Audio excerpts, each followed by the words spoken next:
20 वर्षों का विश्वास, 10,000 से ज्यादा डॉक्टर्स, गोल नेशंस लीडिंग इंस्टीट्यूट।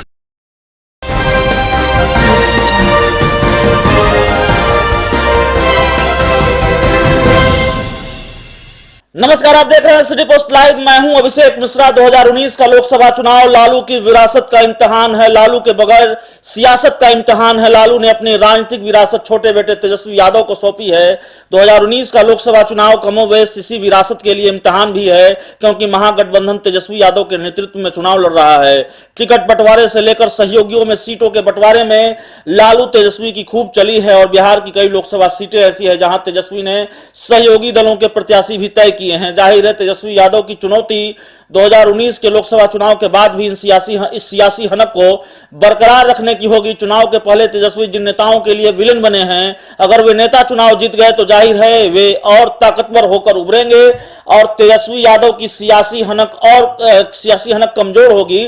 मसलन जिस जन अधिकार पार्टी के संरक्षक पप्पू यादव कांग्रेस के रास्ते महागठबंधन में एंट्री चाहते थे, लेकिन तेजस्वी ने नहीं होने दी। मजबूरन पप्पू यादव को मधेपुरा से अपनी पार्टी के टिकट पर चुनाव लड़ना पड़ा। मुंगेर से अनंत सिंह अपने लिए कांग्रेस का टिकट चाहते थे, लेकिन तेजस्वी ने उन्हें बैड एलिमेंट बता दिया।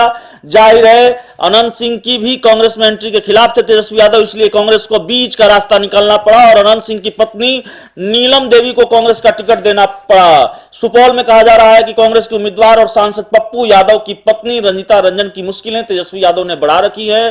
पहले भी खबर आई थी कि तेजस्वी यादव नहीं चाहते थे कि कांग्रेस रंजीता रंजन को उम्मीदवार बनाए, लेकिन जब रंजीता रंजन उम्मीदवार बनी तो वहां के स्थानीय राजद नेता दिनेश यादव रंजीता रंजन के खिलाफ चुनावी मैदान में आ गए हैं और स्थानीय स्तर के राजद नेताओं का समर्थन भी उनको मिल रहा है। तेजस्वी यादव ने जेएनयू छात्र संघ के उम्मीदवार कन्हैया की एंट्री भी महागठबंधन में रोकी।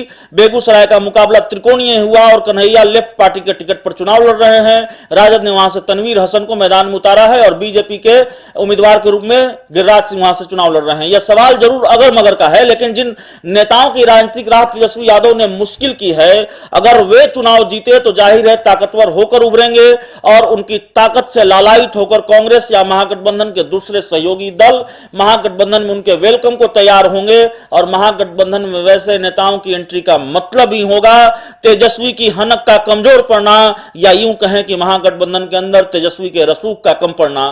साफ है कि तेजस्वी यादव की लड़ाई सिर्फ एनडीए से नहीं है, बल्कि एक अंदरूनी लड़ाई भी वे लड़ रहे हैं। और सुपौल से रंजीता रंजन, मधेपुरा से पप्पू यादव, मुंगेर से अनंत सिंह की पत्नी, बेगूसराय से कन्हैया के जीतने का मतलब तेजस्वी यह लड़ाई हार गए। महागठबंधन के अंदर के ही तेजस्वी विरोधी नेताओं का बढ़ता कद उनकी राजनीतिक मुश्किलों को और बढ़ा सकता है, क्योंकि 2020 में बिहार में विधानसभा चुनाव भी है। इसलिए अगर महागठबंधन में उनका रसूख कमजोर पड़ा तो बड़ा असर हो सकता है और तेजस्वी के लिए नुकसान का सबब भी बन सकता है। तो इस खबर में इतना ही। अगर आपको हमारी खबर अच्छी लगे तो इसे अपने दोस्तों के साथ शेयर करें, हमारे यूट्यूब चैनल को सब्सक्राइब करें, बेल आइकन भी दबा दें ताकि हमारी खबरें सबसे पहले आप तक पहुंचे। प्यार, समर्थन और सहयोग के लिए बहुत बहुत धन्यवाद।